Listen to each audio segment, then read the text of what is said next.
Assalamualaikum warahmatullahi wabarakatuh. Perkenalkan, nama saya Lamzan Soleh Arifin dari kelas manajemen 1K, ingin mempresentasikan bab 2 yaitu kedudukan dan fungsi bahasa Indonesia. Di sini saya akan menjelaskan beberapa materi. Yang pertama, bahasa Indonesia sebagai bahasa nasional. Yang kedua, bahasa Indonesia sebagai bahasa negara. Yang ketiga, fungsi bahasa Indonesia secara khusus. Dan yang terakhir, penggunaan bahasa Indonesia di ruang publik. Yang pertama, bahasa Indonesia sebagai bahasa nasional. Berikut ini terdapat beberapa hal sebagai bahasa nasional yang terdiri atas: A. Lambang kebanggaan nasional. Sebagai lambang kebanggaan nasional, bahasa Indonesia memancarkan nilai-nilai sosial budaya luhur bangsa Indonesia.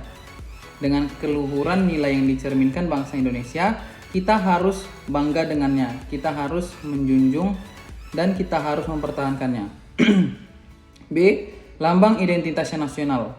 Bahasa Indonesia merupakan lambang bahasa Indonesia yang berarti dengan bahasa Indonesia dapat diketahui siapa kita, yaitu sifat, perangai, dan watak kita sebagai bahasa Indonesia.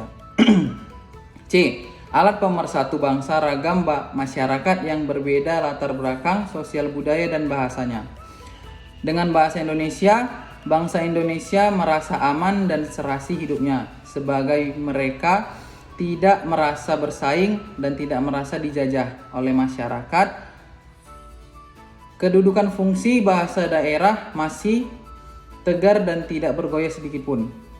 D. Alat perhubungan antar daerah.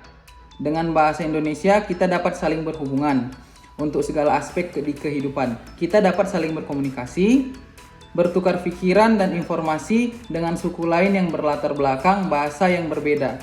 Bagi pemerintah, segala kebijakan dan strategi yang berhubungan dengan Ipolexosbudankam mudah diinformasikan kepada warganya.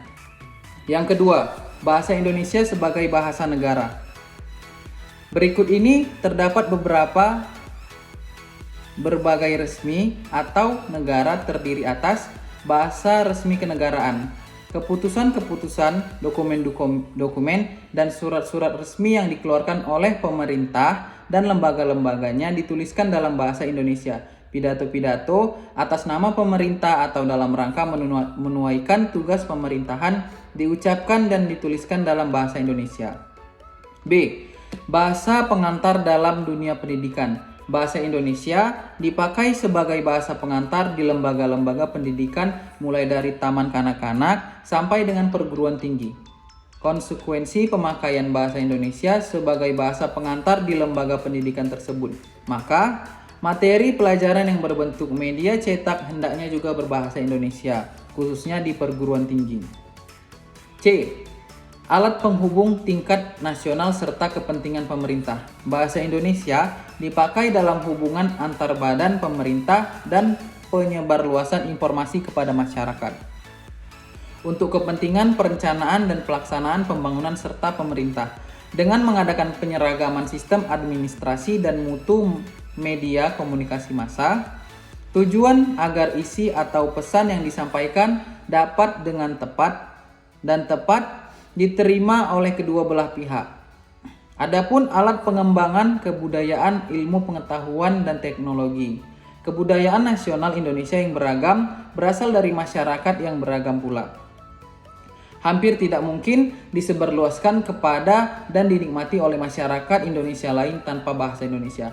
Agar jangkauan yang lebih luas, penyebarluasan ilmu dan teknologi baik melalui buku-buku pelajaran, buku-buku populer, majalah-majalah ilmiah hendaknya menggunakan bahasa Indonesia. Ketiga, fungsi bahasa Indonesia secara khusus. Adapun terdapat fungsi bahasa Indonesia khusus terdiri atas mewujudkan hubungan dalam interaksi dalam kehidupan sehari-hari. Manusia adalah makhluk yang sosial, tidak pernah lepas dari hubungan komunikasi dan interaksi dengan makhluk sosial lainnya. Kemudian, yang digunakan komunikasi dapat menggunakan bahasa formal ataupun non-formal. Selanjutnya, mewujudkan seni atau sastra.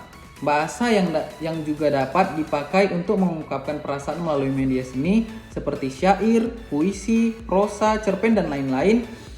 Mungkin kadang-kadang bahasa Indonesia yang dipakai juga memiliki makna konotasi dan makna denotasi. Dalam hal ini, dibutuhkan pemahaman yang lebih baik dalam dapat mengetahui makna yang ingin disampaikan penulis atau peraga seni.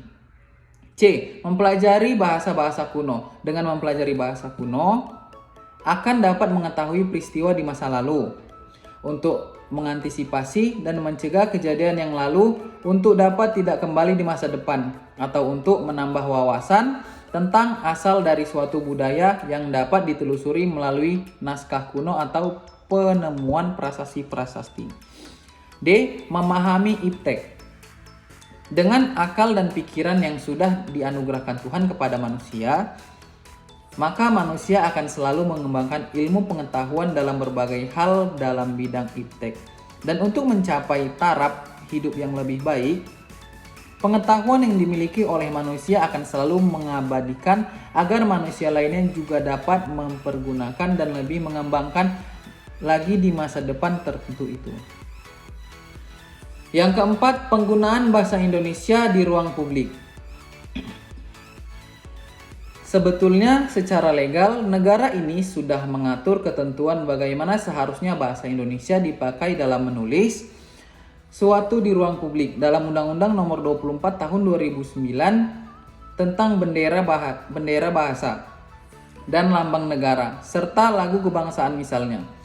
Telah diatur tentang penggunaan bahasa Indonesia yang baik dan benar di tempat umum. Aturan-aturan itu dijabarkan sebagai berikut. Pertama, bahasa Indonesia wajib digunakan untuk nama bangunan atau gedung, jalan, apartemen atau permukiman, perkantoran, kompleks perdagangan, merek dagang, lembaga usaha, lembaga pendidikan, organisasi yang didirikan atau dimiliki oleh warga negara Indonesia atau badan hukum Indonesia. Itu pasal 36. Yang kedua, bahasa Indonesia wajib digunakan dalam informasi tentang produk barang atau jasa, produk dalam negeri atau luar negeri yang beredar di Indonesia, yaitu pasal 37. Yang ketiga, bahasa Indonesia wajib digunakan dalam rambu umum, penunjuk jalan, fasilitas umum, spanduk, dan alat informasi lain yang merupakan pelayanan umum, yaitu pasal ke-38. Perlu disadari bahwa publik itu bermakna umum atau siapa saja. Ruang publik itu ruang umum atau ruang siapa saja. Dan untuk siapa saja. Ruang publik di Indonesia merupakan ruang umum atau ruang untuk siapa saja, khususnya masyarakat Indonesia yang terdiri atas berbagai suku bangsa, realita pluralitas yang menjadi penanda identitas kebangsaan itu sendiri. Mengharuskan kita untuk menggunakan bahasa Indonesia di ruang publik. Karena itu, ada dua hal yang perlu diperhatikan. Pertama, bahasa suku bangsa tertentu tidak boleh digunakan di ruang publik. Maka Jawa misalnya tidak boleh menjadi bahasa percakapan di ruang publik. Sekian dari saya presentasinya. Terima kasih, jika ada yang salah saya mohon maaf. Assalamualaikum warahmatullahi wabarakatuh.